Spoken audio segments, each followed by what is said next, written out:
The Indian aviation sector is going through an extremely exciting as well as unpredictable phase. It's a time of rejuvenation for an airline like Jet Airways. A new entrant, Akasa, is getting ready to make its debut. On the other hand, you have a geopolitical situation which is making the entire industry globally very, very nervous. You have ATF at all-time highs, and this is going to impact costs. Recovery in terms of consumer demand for flights is still not reaching COVID levels or pre-COVID levels. So what is the situation looking like for the Indian aviation sector right now? To join us on this deep dive, I'm speaking today with Abhishek Banerjee. He is Practice Lead Consulting and Advisory at CAPA India. Jitendra Bhargava, former ED of Air India, is with us on the show. Ajay Awtaney, founder livefromalounge.com, is also joining us on the show. We talked about some of the factors that are influencing the aviation industry, and we talked about the geopolitical tensions, high crude prices, Jet Airways, Akasa. But let's not forget the new rebranding of Air India after the Tatas have taken over. What difference will that make to the industry as a whole? We also have exciting news that international flights will resume towards the end of the month of March. So putting all of that in context, let me start with Abhishek Banerjee's view. Abhishek, do you think that this is going to be an inflection point for the aviation industry in India specifically, or do prices of crude outweigh everything else I've just mentioned? Thank you for the opportunity, first of all. You have rightly put, this is a really exciting time for aviation back again, with the news just in that we are going to resume international services at the end of the month. Having said that, the situation is not as it used to be pre-COVID. Firstly, COVID is still there very much, just keeps coming back. Just saw one such wave which we are coming out of. But even before we could recuperate from that, we have a very difficult geopolitical situation, which first of all has led to a massive increase in the oil prices globally. A lot of uncertainty. We have already hit around 140 a barrel. This is not likely to end soon for the next foreseeable couple of months. So with that, we all know that aviation in India is a tough industry to be in. 40% of our overall operating costs account for just aviation turbine fuel. So that's one major factor. In addition to that, exchange rates are hovering around 77, is just on the rise. That poses another challenge. Apart from that, we are also expecting increase in airport charges. All the last couple of years, we have not seen much, but here, given all the other pressures, that is something which is also going to increase to the cost base of airlines. So in this situation, while we are seeing a couple of new entrants, exciting news about Akasa, of course, coming on board with a very strong backing, and Jet 2.0, we all were really very welcome in terms of getting Jet 2.0, and we hopefully will see that back into operations in the next few months. But with all this, the competition is also going to rise. It's not going to reduce. So overall, it's a very volatile situation, a very challenging situation, and yet exciting as we see the international gates being opened up. We are going to see the foreign carriers back in action, end of the air bubbles. So with all that, keeping our fingers crossed, but yes, it's going to be an exciting time. Maybe this is going to be a new era for aviation as we get on to post-COVID, something which we were all in early 2000s when the new LCC model came into the picture, but now it's going to be a very different yet a very exciting period. So, since I think the early 2000s and the rise of the LCCs, being the last big reference point that Abhishek has talked about, let's look at the last decade or so. It has been a tough spot. Even before COVID-19, aviation sector was really struggling to turn profitable, with one or two notable exceptions. Jitendra Bhargava, let me come to you specifically on the point of Air India and what we can expect next. I mean, the disinvestment of Air India and Air India finally passing on to private hands, that too the Tata Group, has, I would say, easily been one of the most exciting turning points for an airline in Indian aviation. But now what next? The combined market share of these three airlines in which the Tata Group has a stake, Air India, Vistara, Air Asia, is about 24-25%, and not really a hefty entity right now. What do you think is going to be the path ahead for them? How do they consolidate all of this? One, let's look at and divide it between domestic and international operations. When you talk of 24-25% of the combined market share of the airlines under the Tatas, that's for the domestic sector. But one positive thing that will emerge out of the acquisition of Air India by Tatas is that they will be able to enhance aircraft utilization, therefore add capacity, number of seats into the Indian market. That will be the one big takeaway. The second, of course, is that the international market will be dominated by Air India and much more vigorously in future. As it is, none of the Indian carriers operate, barring Vistara, to a few international destinations, to United States, and of course, they'll be able to add capacity. And once they add capacity, to be in competition now that the government of India has allowed the aircraft operation and international sectors as per bilateral rights, you will have competition and Tata's will improve product and all those things will take place. So it's a very healthy thing that's coming in. But one point that I would like to put it across is that India is a price sensitive market. ATF prices are high on one side. So second thing that is going to happen is the moment the fares go up, the Indian market will contract. And this contraction that will pose a big, big difference to the fortunes of the new airlines, whether it's Revival Jet Airways, Revive Airline, or we are talking of Akasa Airline. The normal thing is that when a new airline makes an entry into the market, they come up with promotional fares. Now, where is the scope for these promotional fares when the existing airlines are finding it exceedingly difficult to survive with the ATF prices going up and price and the fares? You cannot really go and increase fares up beyond a certain point because even Indigo, for example, is adding capacity.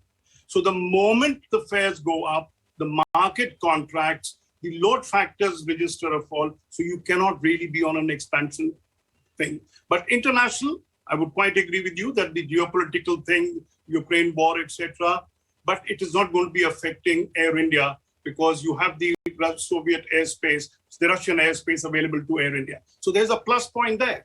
It's all a question of Tata's putting the act together fast and ensuring that the number of flights being operated to the United States go up significantly.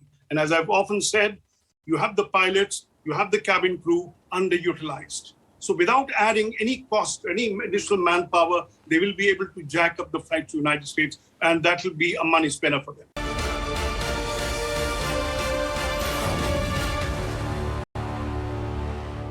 I want to focus a bit on new choices for the Indian consumer or the Indian passenger once again. Jet, Akasa, and a rebranded, renewed Air India, now with their fresh offering and fresh look. What does that mean for the Indian passenger? Hi, Tamanna. So I think, there are two things that are going to happen over the course of this year. The first, like you mentioned, that Jet Airways is coming back and Akasa is definitely coming back, taking the skies as of this year. So that will add new products to the Indian market. Now, there are two things that will happen. One is that the stimulation. So all these, like Mr. Bhargava was saying, airlines used to traditionally cut prices and do promotional fares to attract audience. Remember, Jet Airways already has a brand loyalty like nothing else, okay? And that, I think, I talk to tons of people who are like, hey, when will Jet Airways be back?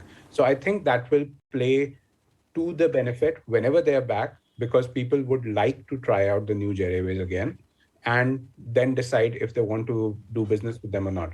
Akasa is promising a whole new different product. We don't have much news about it at this point of time, but it's some sort of a hybrid model, I believe, between an LCC and a full service carrier. We'll see what that comes out. And if that comes out great, obviously people will want to try them out as well. The other thing, Air India, I think Air India domestically already does fantastically, but Air India needs a whole host of leadership at the top. There is a leadership vacuum at this point of time. With the Turkish gentleman backing out, I think the Tata Group will not make any strategic moves on Air India till they don't have a captain of the ship. And it's not just one captain they need. They need a whole cricket team at the top, right? They need a chief commercial officer, they need a CEO, they need a chief marketing officer, they need a whole bunch of people at the chief positions who will, run all sorts of departments in the airline. And that's the typical setup in any airline, small or big. So I imagine the Tata Group turnaround needs to really wait for these appointments to happen, and then the Tata Group turnaround will happen. In the meanwhile, these two newcomers in the market, what they will be doing, they can also stimulate the market by, attracting travel agents to sell their tickets and get people on their planes. Okay, and that's the second thing that will happen from their end. If they can't raise prices, they can always give more commissions to travel agents to book people on, an Akasa aircraft or on a Jet Airways 2.0. So that, I believe, will get more people to sample the product. And after that, obviously, people form their opinions, and then they like an airline or not like an airline. So we will see from there how this will go forward. But that's all, I think, exciting times for the domestic proposition. Even as there are exciting times for the domestic proposition, there are also big challenges ahead. We talked about them briefly earlier, but Abhishek, I'd like to return to them. There's an ICRA report which says that in the next 2 years, the aviation industry may face losses as high as 42,000 crore rupees. Now, we're of course in the middle of a very uncertain situation geopolitically. We don't know what's going to happen with, fuel prices, and you explained how 40% of the cost for airlines is fuel prices. What other fallout do airline companies need to look out for? And I want to allude to the example of what's happened in Russia, where their civil flights, their domestic flights for civilians are provided by companies who've pulled the plug because of sanctions, and they find themselves adrift right now. Is that a lesson for nations and for the aviation industry? Sure. Yeah, that's a good question. So, when we look at the airlines operating their fleets, you'll see that most of the case over a period of time, the industry has moved from more of owned aircrafts to leased aircrafts. And that's a very important factor here.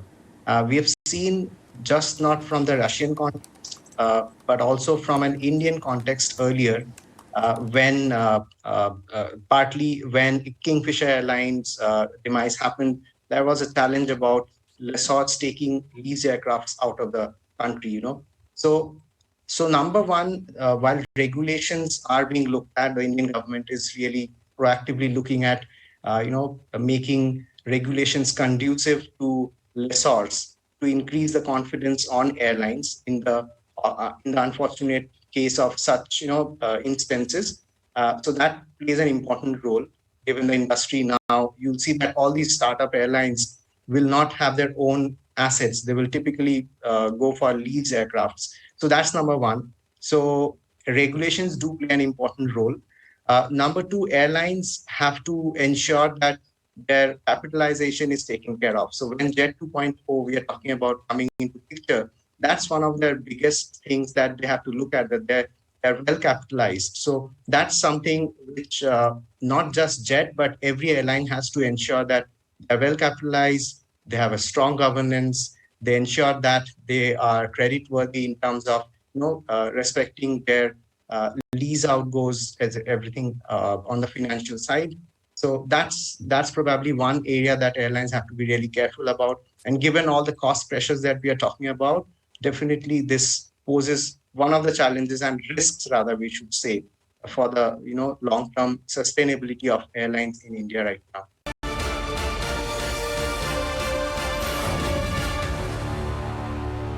Talking about the viability and sustainability of airlines right now. So two factors which I would say are serious headwinds. One, of course, is something that no one has any control about, which is where crude prices are going, geopolitical tensions, etc. The other is the slower pace of revival of demand, where your passenger load factors are still not back to pre-COVID levels. How can airlines strategize for this? Manna, one thing that we have been overlooking of late is the sharp drop or the depreciation of Indian rupee vis-a-vis dollar. Most airline costs are dollar denominated. So this is going to have a huge bearing on the financial viability of the airlines. That, of course, we cannot overlook. But the fact remains that the air is going to be disastrous. With costs high, you will say, okay, I'm going to be offering these kind of fares on these sectors just to lure passengers to fill up the seats. And eventually find that you're not breaking even. I've often said, you can't be selling seat below the cost of producing a seat. Let there be some kind of maturity. But what we are going to witness, as I said earlier, the moment the fares go up, the market will contract. On the other side, the capacity addition is taking place. How do you fill up the aircraft? So this is a consequence of the cost, low occupancy factor that we're going to witness in the next few months. And then you have losses being announced by all the airlines every quarter. Now, this is something which is a repeat of what we have seen in the past. The only tragic part is that the airlines have not learned their lesson. Now, one can always say we are welcoming Jet's revival, we are welcoming the coming of Akasa airline, all right. But this was at a time when the market would have been growing. Now, if the Indian market can sustain a growth, of course, there's no denying the fact when the international operation starts, Indians will start coming in, fly within the country as well, contributing to increased number of passengers on the domestic sector. But the market is tough, even in normal times, and we are now in abnormal times. You have the number of seats available or the capacity augmentation that's going to take place, possible contraction on the occupancy factor on aircraft, high cost for the airlines. It's going to be tough. And both oil prices, ATF prices, as well as rupee depreciation is something which is beyond the airline's control. So how is a finance officer of an airline going to work out and say, look, I'm going to be sustaining this period with the minimal loss that I can incur, the airline can incur and survive? I see you had started the program by saying we are going through exciting times in aviation. In my opinion, we're going through we're going to be going through a very, very turbulent period in the coming months. I wish to be optimistic, but I just can't be optimistic. No, I mean, you have to look at what we are facing squarely, and it's not looking like good news at all. Ajay, I just want your take on the same question. What do you think airlines will have to do to survive? Even though international flights are starting again, will the focus be on somehow growing revenues from the domestic market? And aren't there ceilings and limitations to this?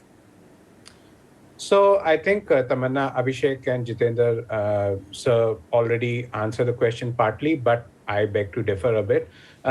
Number one, obviously everyone has to maintain discipline on paying out the leases and everything, like we've seen, with SpiceJet, I believe they've had trouble servicing the leases. I think also Go First has had trouble servicing the leases during the COVID period, and then some aircraft have gone back. But I don't think that airlines are as irresponsible as Mr. Bhargava is making them out to be. Unfortunately, under government regulation, the airlines have had to keep a certain, floor and a cap on their prices over the past, I believe, over a year now. And let's not forget that the T-15 cap is still not gone. So I think people are paying reasonably okay prices at this point of time. And, that should be some sort of balancing the blow that will come out from, the raised prices. If airlines can operate at a higher fare level and still do business, we saw the business during Diwali when planes were full. I got off a plane just 2 days back, and aircraft. I think all the major hubs are back to full planes again, and I believe by Holi we should already see this coming up to hopefully 90%, if not 100%, of prior levels. So I think that if airlines, all of them, acted responsibly, they can make money in this market as well. They don't have to undercut each other. They can still price responsibly and still fill up their planes. Yep. It's going to be a tough ride, and the resilience of domestic growth, which will really be linked completely to how the economy revives, is going to be the key. Just one last quick question, Ajay. Are we going to see these really scary levels of crude spikes getting passed on to tickets sooner than later? I would imagine if the government regulation goes away, there is no way to escape this. So I hope that these are actually passed on to customers. There are two levels to this, right? The first level is the adjustment of the ATF price domestically in the first place.